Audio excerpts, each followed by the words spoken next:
आज हम artificial intelligence मतलब एआई और एजेंट आधारित सिस्टम्स की दुनिया में थोड़ा गहराई से उतर रहे हैं। बिल्कुल। हमारे पास कुछ नोट्स हैं, कुछ ब्रीफिंग पेपर्स हैं जो इसकी पूरी कहानी बताते हैं, बिल्कुल शुरुआत से लेकर आज तक। बिल्कुल। कोशिश यही है कि इस पूरे कॉम्प्लेक्स टॉपिक के जो मेन पॉइंट्स हैं, जो जरूरी आइडियाज हैं, उन्हें समझें। बिल्कुल। और ये सफर, जैसा आपने कहा, बहुत पुराना है। मतलब करीब 2700 साल पहले ग्रीक मिथकों तक जाता है। जैसे वो टालोस का जिक्र है ना, कांसे का ऑटोमेटन। हाँ। तो ये दिखाता है कि ख्याल कितना पुराना है कि कोई कृत्रिम चीज हो जो काम करे। अच्छा। हाँ। और फिर धीरे धीरे ये आइडियाज मशीनों में बदले, जैसे गणना करने वाली मशीनें। ब्लेस पैस्कल की पास्कलिन थी, या फिर चार्ल्स बेबेज का एनालिटिकल इंजन।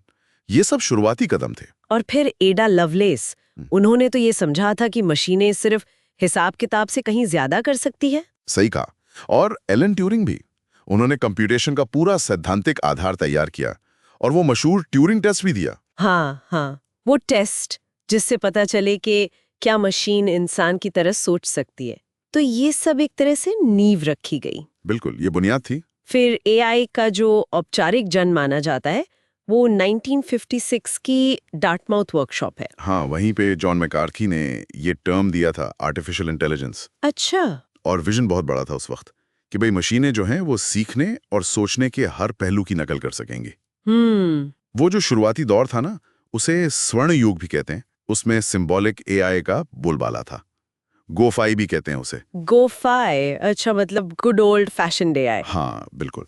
आइडिया ये था कि इंटेलिजेंस जो है वो नियमों के हिसाब से सिंबल्स को मैनिपुलेट करने से आती है, जैसे लॉजिक थ्योरिस्ट या जनरल प्रॉब्लम सॉल्वर जैसे प्रोग्राम थे। ओके। लिस्प भाषा भी इसी वजह से बहुत पॉपुलर हुई एआई में उस टाइम।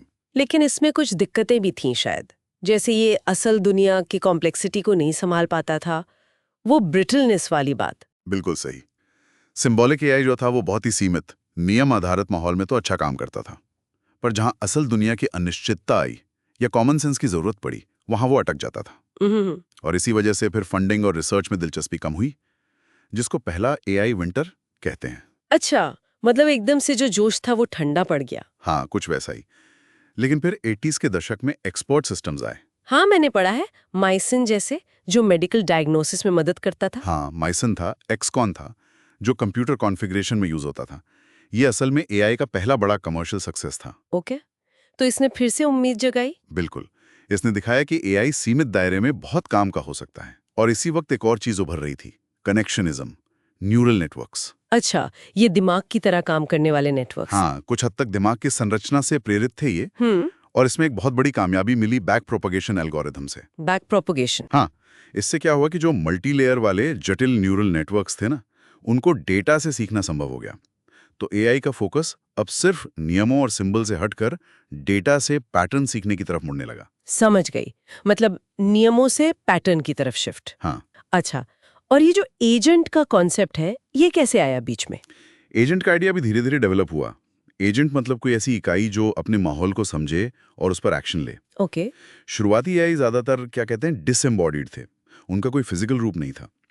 लेकिन फिर शेकी द रोबोट जैसे सिस्टम आए। शेकी? हाँ, शेकी द रोबोट। इसने माहौल को समझना, परसीविंग, सोचना, रीजनिंग और फिर काम करना, एक्टिंग, इन सबको इंटीग्रेट किया।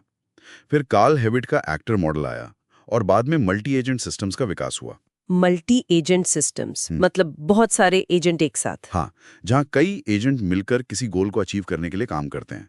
और एजेंट की खासियतें क्या होती हैं? ऑटोनोमी मतलब खुद फैसले लेना, रिएक्टिविटी यानी माहौल पर रिएक्ट करना, प्रोएक्टिवनेस यानी खुद से पहल करना, और सोशल एबिलिटी यानी दूसरे एजेंट्स के साथ इंटरैक्ट करना।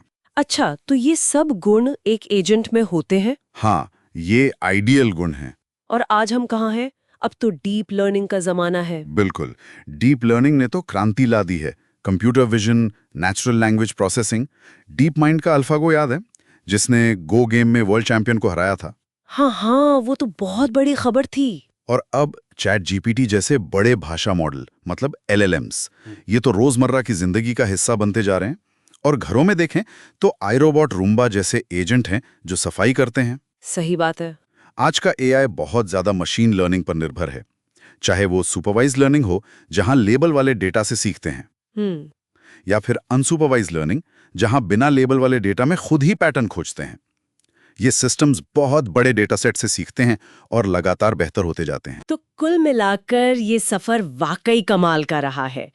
उन प्राचीन मिथकों के ऑटोमेटन से लेकर आज के एआई तक, जो सीख सकते हैं, बात कर सकते हैं और हमारे घर भी साफ कर सकते हैं। हाँ, एक विचार कैसे हजारों साल में विकसित होकर आज इस मुकाम पर पहुंचा है। सोचने वाली बात है। और ये हमें सोचने पर मजबूर भी करता है। जैसे जैसे ये सिस्टम और ज्यादा सक्षम और स्वायत्त मतलब ऑटोनॉमस हो रहे हैं, तो इंटेलिजेंस का असल मतलब क्या है गहरा सवाल है।